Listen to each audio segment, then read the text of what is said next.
Maka kalau kita membaca dalam satu riwayat dari Bara' bin Azib, kita akan menjumpai ruh itu kalau dicabut dari jasad, maka kita harus paham, malaikat itu Pak, kalau akan mendapati orang itu meninggal dunia, maka para malaikat itu akan datang serombongan. Kemudian dalam satu riwayat hadis, Rasulullah itu berkata ketika beliau itu bersandar ke tongkat, maka beliau mengatakan istaidu min adzabil qabr, berlindunglah kalian dari azab kubur. Diulang-ulang oleh Nabi sampai 3 kali. Kemudian Nabi mengatakan idza kana al-mu'min fi inqita'i minad dunya wa iqbalu minal akhirah. Seorang mukmin itu kalau akan meninggalkan dunia dan datang dalam urusan akhirat, nazala ilaihi malaikatun minal malaikah, maka akan datang serombongan para malaikat-malaikat. Kalau yang didatangi itu adalah orang yang beriman, yang datang malaikatur rahmah bersama dengan malaikat maut. Malaikat yang mencabut nyawa, penamaan yang benar bukan malaikat Israel, tapi penamaan yang benar itu malaikat maut. Dia datang serombongan bersama dengan malaikatur rahmah. Para malaikat kemudian di mana? Fajalasu inda mudil basar. Para malaikat itu duduk sejauh mata orang itu ketika memandang. Makanya orang kan kadang-kadang kalau mau meninggal dunia begini. Itu bukan melihat tatapan kosong, tetapi dia melihat sesuatu yang tidak pernah dia jumpai seumur hidupnya. Mana malaikat itu kalau yang akan dicabut adalah orang yang beriman, malaikat itu akan membawa 2 barang. 1, kafanun min akfanil jannah, kain kafan dari surga. 2, hanutun min khunutil miski, dan yang kedua itu akan membawa minyak wangi yang diambil dari surga. Setelah kemudian duduk sejauh mata memandang, yang akan datang, yang turun 1, malaikat maut di atas kepalanya. Setelah dicabut semuanya sempurna, malaikat maut selesai tugasnya. Kemudian diserahkan kepada malaikatur rahmah. Kalau dia orang yang beriman, dibalut sama kemudian kain kafan yang diambilkan dari surga, diberikan minyak wangi dari surga. Itu loh Pak, masalah pakaian itu saking pentingnya. Ruh itu aja masih dikasih pakaian. Makanya orang kalau sampai ngeremehin aurat itu kebangetan, karena ruh saja ditutupin itu. Kemudian bagaimana dengan kain kafan yang diambil dari surga? Ditutup dengan kain kafan dari surga, lalu kemudian dibawa ke langit yang pertama. Setelah dibawa ke langit yang pertama, Rasulullah mengatakan fastaftahu lahumul bab, mereka meminta supaya dibukakan pintu langit yang pertama. Pintu langit yang pertama terbuka. Kemudian mereka memasuki pintu langit yang pertama, karena sesungguhnya langit itu ada 7 lapis. 1, 2, 3, 4, 5, 6, 7. Satu lapis dengan lapis berikutnya sejarak 500 tahun perjalanan. Lapis yang kedua dengan lapis yang ketiga 500 tahun perjalanan. Atasnya Pak ada pohon bidara Pak, makanya dinamakan Sidratul Muntaha. Sidrah itu bidara, Muntaha itu puncaknya langit. Di atas langit yang ketujuh ada lautan. Dari dasarnya sampai permukaannya 500 tahun perjalanan. Di atas yang tempat yang begitu besar, itulah nanti kemudian yang menjadi salah satu tempat arasy-Nya Allah. Maka naik itu melewati langit yang pertama. Seluruh para malaikat gemuruh Pak, cuma kita tidak mendengar. Kita tidak pernah mendengar itu. Makanya dijadikan, kenapa pendengaran kita terbatas? Kalau dijadikan pendengaran kita sensitif, malah tidak bisa tidur. Karena tiap hari kita akan mendengar omongan para malaikat, dan kita akan mendengar omongan orang ketika mati, dan apa yang disampaikan oleh para malaikat di atas langit. Dijadikan pendengaran kita terbatas karena ada banyak hikmah. Melewati langit yang pertama bergumuruh para malaikat yang kemudian berkata, Maniruh hadat tayyib. Ini pemilik ruh yang baik, ini miliknya siapa? Hadza fulan bin fulanan. Ini disebutkan namanya yang terbaik yang dia pernah miliki ketika di dunia. Seluruh malaikat menyambutnya. Naik ke langit yang kedua, minta dibukakan pintu langit yang kedua, dibukakan. Terus sampai akhirnya menembus langit yang ketujuh. Ketika meminta untuk dibukakan pada langit yang ketujuh, maka Allah berfirman, sesungguhnya aku menciptakan dia dari tanah. Aiduhu ilal ardi. Kembalikan dia ke bumi, maka disitulah aku menciptakan, dan disitulah kemudian aku akan membangkitkan kedua kalinya. Akhirnya para malaikat kemudian membawa ruh itu, kemudian ketemu dengan jasadnya yang sedang dibawa oleh para pelayat ke area kuburan. Maka kemudian bertemulah kemudian jasad itu dengan ruh. Ya, jasad ini masih dipakai? Enggak, ini sudah selesai. Jadi yang kita pakai ini jasad sementara saja, ini kendaraan kita di dunia. Nanti ketika kita sudah mati, ketika dikumpulkan di padang mahsyar, dikumpulkan di surga, tidak pakai jasad ini. Jadi jangan khawatir yang tiba-tiba kemudian kok saya hidungnya gini. Tenang, sampai mati doang. Nanti kalau sudah mati diganti hidungnya sama Allah. Karena nanti kalau kita sudah mati, nanti kita akan dikumpulkan di surga. Fisik kita itu sudah beda dengan fisik di dunia. Makanya fisik kita nanti kalau masuk surga sebagaimana fisiknya Nabi Adam, tingginya 60 hasta, sekitar 30 sampai 40 meter. Maka ketika jasad itu dibawa ke liang kubur, sempat diketemukan dengan roh sebentar. Tapi saat itu jasad sudah tidak ada faedahnya. Kemudian ketika sudah ketemu kembali di area kuburnya, dia sempat mendengar suara terompah terakhir pelayat ketika keluar dari kuburan. Setelah itu kemudian datang pertanyaan mungkar datang, kan menanyakan 3 perkara. Apa, siapa robnya, siapa nabinya, apa kitabnya, ataupun agama, apa agama yang diutus kepadanya. Setelah dia mampu menjawab itu, maka yang mampu menjawabnya itu siapa? Apakah dirinya? Enggak. Tapi yang menjawabnya itu adalah dibantu sama Allah. Makanya Rasulullah membacakan ayat yusabbitullahu alladhina amanu fil qawli tsabit fil hayati dunya wa fil akhirah. Allah teguhkan orang yang beriman perkataan mereka di dunia dan perkataan mereka di akhirat. Makanya mereka lah yang bisa mengatakan Rabbku adalah Allah, Muhammad adalah Rasulku, dan Al-Quran itu adalah kitab suciku, dan Islam adalah agamaku. Allah yang menggerakkan di atas langit. Setelah dia mampu menjawab pertanyaan yang pertama, maka Allah berfirman di atas arasnya, Shadaqa abdi, hambaku ini jujur, benar dalam imannya sampai dia mau menjawab pertanyaan itu. Waftahu lahu baban ilal jannah, maka bukakan pintu antara kuburnya dengan surga. Malaikat membukakan pintu, tidak ada batasan antara kehidupannya di kuburan dengan surga. Dia melihat surga itu, tapi bedanya cuma satu, dia belum bisa masuk ke surga itu. Kemudian Allah bukakan pintu surga itu. Kemudian datang kepadanya seseorang, kemudian dia bertanya, siapa anta? Man anta? Kemudian dia menjawab, orang yang begitu rupawan itu berkata, ana amaluka sholih, saya adalah amalmu yang sholih. Ini sholatmu, ini puasamu, ini sedekahmu, ini ridhomu, ini takdirmu. Maka ini adalah keikhlasanmu, ini infakmu. Maka saya akan menemani kamu sampai nanti hari kiamat. Saking senangnya, ruh itu kemudian berteriak, teriakannya apa? Ya Rabb, aqimis sa'ah hatta arji ila ahli. Ya Rabbku, tegakkanlah hari kiamat supaya aku ketemu cepat dengan keluargaku. Masya Allah. Jadi memori tentang keluarga itu tidak pernah hilang. Sampai orang ketika di kuburan pertama kali, tidak ada yang dia lupakan kecuali adalah masalah dia bersama keluarga. Nah, disitulah kita paham. Kemudian pertanyaan kita, ruh itu ditempatkan di mana, Ustaz? Ruh itu ditempatkan oleh Allah berdasarkan perkataan yang disampaikan oleh Imam Ibnu Qayyim itu macam-macam.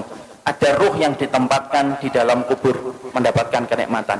Ada ruh yang ditempatkan yaitu di tempat-tempat yang berbeda. Ada ruh antara langit dan bumi. Ruhnya siapa? Orang yang punya hutang ketika dia tidak membayarkan hutang itu sampai dia meninggal dunia.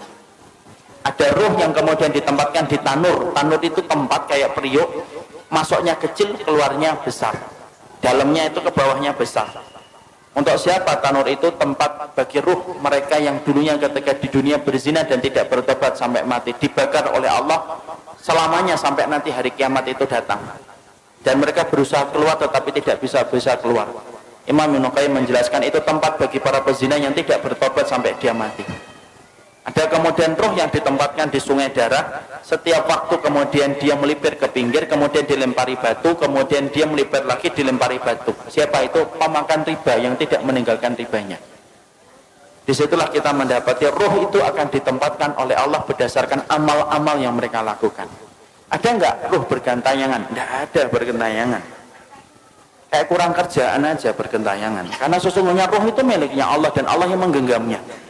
Nah ini ada rumah habis mati bunuh diri, malamnya kelihatan orangnya nangis-nangis, Ustaz, itu setan. Ruh itu tidak mungkin balik, Pak. Kenapa ruh tidak mungkin balik? Karena ruh itu tempatnya di alam barzah. Dan barzah itu kenapa disebut dengan barzah? Tembok tebal yang tidak bisa ditembus itu namanya barzah.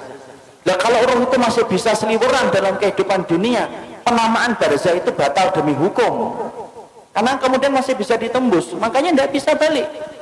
Ada tembok tebal, sebagaimana Allah sampaikan dalam surat Al-Mu'minun ayat yang ke-100, tidak bisa balik. Apalagi sampai kemudian balik, ngeliatin anaknya, rumahnya. Ya kalau rumahnya nggak dijual, kalau rumahnya dijual kan jadinya sedih. Loh, kok sudah ganti orang ya?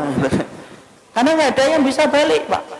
Makanya ruh itu semuanya ditempatkan oleh Allah berdasarkan amalan-amalan mereka, dan tidak ada ruh yang bergentayangan. Makanya kemudian kalau kita dapatin ada tempat-tempat, ada orang mati bunuh diri kok kelihatan ada hantunya, itu bukan ruh, tapi itu setan yang mencari celah dan kesempatan supaya dia itu ditakutin. Kenapa setan itu senang untuk menakuti manusia? Karena setan tahu syirik itu mulainya pertama kali ketika takut. Orang kalau sudah takut maka cenderung gampang untuk melakukan syirik. Kalau sudah syirik nyebar kemenyan. Kalau sudah syirik dia akan kemudian korban di situ, di tempat yang dia takutin. Kalau sudah takut dia akan lewat sambil mengatakan, "Kula nuwun Mbah, ngapunten lewat Mbah." Lewat. Itu kemudian mulainya dari ketakutan. Makanya kemudian tidak ada ruh yang bergentayangan, itu tidak ada. Yang ada itu apa? Setan. Karena setan itu bisa berubah wujud apa saja. Anjing hitam perwujudan dari jin. Ular hitam perwujudan dari jin. Kemudian setan bisa berubah manusia, bisa. Makanya kita dapati ketika Nabi mau dibunuh, siapa yang memberikan saran mengumpulkan 10 pemuda untuk membunuh Nabi Muhammad? Itu setan dalam bentuk manusia. Karena setan itu bisa berubah apa saja, Pak. Dan dia bisa menjadi hantu untuk menakuti manusia. Tetapi roh itu tidak bisa bergentayangan. Roh itu berada pada alam barzah. Dan disebut alam barzah itu karena tidak bisa ditembus dengan apapun. Ya, nggak bisa ditembus apapun. Makanya kalau kita berbicara masalah hantu, hantu itu kan Masya Allah, hantu itu kan beda-beda kan di setiap negara dan setiap wilayah. Kalau di Amerika, hantu itu apa? Hantu itu keren, pakai jas, kemudian giginya runcing, sukanya gigit leher, enak itu. Itulah yang disebut dengan Dracula. Itu hantu Amerika. Kalau Cina beda lagi, hantunya lompat-lompat gitu. Kalau kemudian ada warna kuning berhenti dia, itu hantu Cina. Kalau Indonesia itu yang paling ini, Indonesia apa? Ngesot gitu ya. Itu Indonesia, Masya Allah. Ini produk karena penjajahan Belanda. Sampai bayangin hantu itu nyana longsong gitu loh. Yang paling keren itu ya Amerika, pakai jas, giginya runcing, takut sama matahari. Kenapa kok manusia itu ketika bayangin hantu itu beda-beda? Karena memang hantu itu hasil dari kemudian bayangan kita sendiri. Ketika setan itu kemudian menakuti kita supaya kita melakukan kesyirikan ketika sudah takut. Makanya tidak ada yang namanya roh itu bergentayangan, itu tidak ada, Pak. Kata Imam Ibnu Qayyim, roh itu ditempatkan oleh Allah berdasarkan dengan amalnya. Ada roh yang ditempatkan di dalam tembolok burung hijau. Rohnya siapa? Orang yang mati syahid ditaruh dalam tembolok burung hijau, kemudian rumahnya di bawah arsy.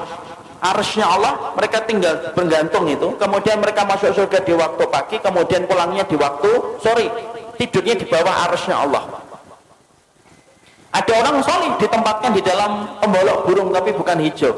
Dia masuk surga tetapi kemudian dia tidak bisa menikmati sebagaimana para syuhada.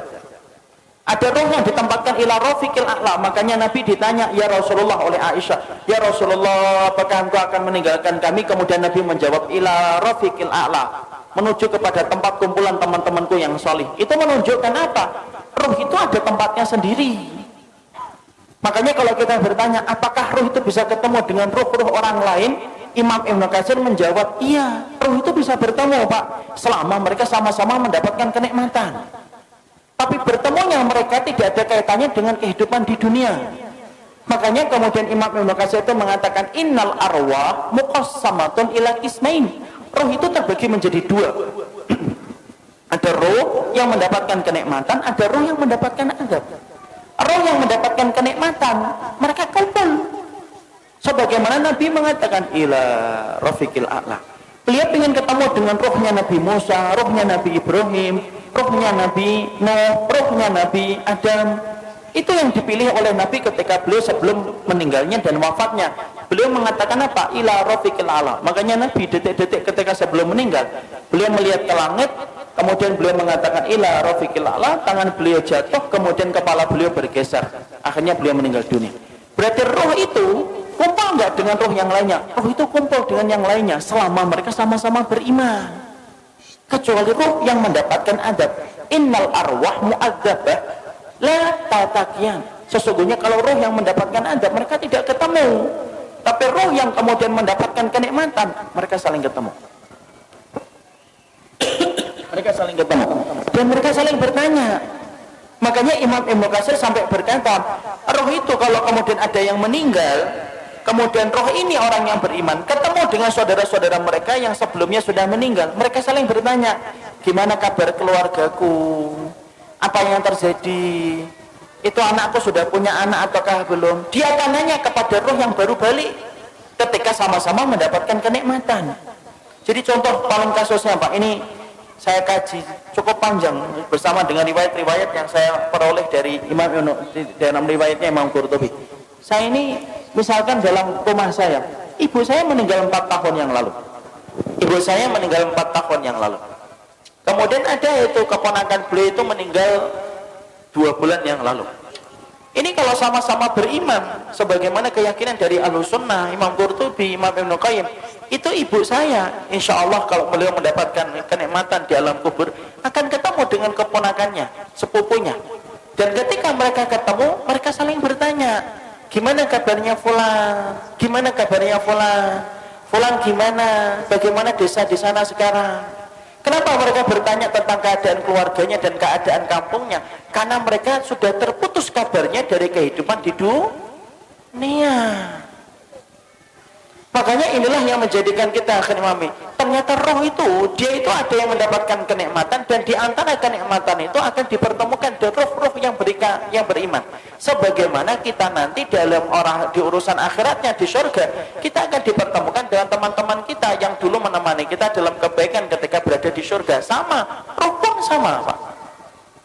Jadi di sini kita paham tidak ada roh bergentayangan, tapi roh itu mereka akan mendapatkan tempat yang disebut dengan tempat barzah. Disebut tempat itu barzah karena tidak bisa ditembus dengan apapun, dan roh yang mendapatkan kenikmatan saling bertemu dengan roh-roh orang yang beriman yang juga mendapatkan kenikmatan. Jadi misalkan di sini di Tangmangu ini, kalau ada yang sudah meninggal gitu, kalau yang meninggalnya baik, ternyata di kuburan dia mendapatkan kenikmatan, ada saudaranya juga yang meninggal lebih dulu kemudian mendapatkan kenikmatan, itu saling ketemu. Itu saling ketemu deh. Dan itu mudah bagi Allah. Makanya Imam Ibnu Katsir itu menyampaikan itu mudah bagi Allah, karena itu merupakan bagian dari kenikmatan yang Allah berikan sebelum mereka menunggu urusan akhirat ketika kiamat ditegakkan oleh Allah. Nah itulah yang menjadikan akhirnya Masya Allah ya, sedemikian masalah roh itu.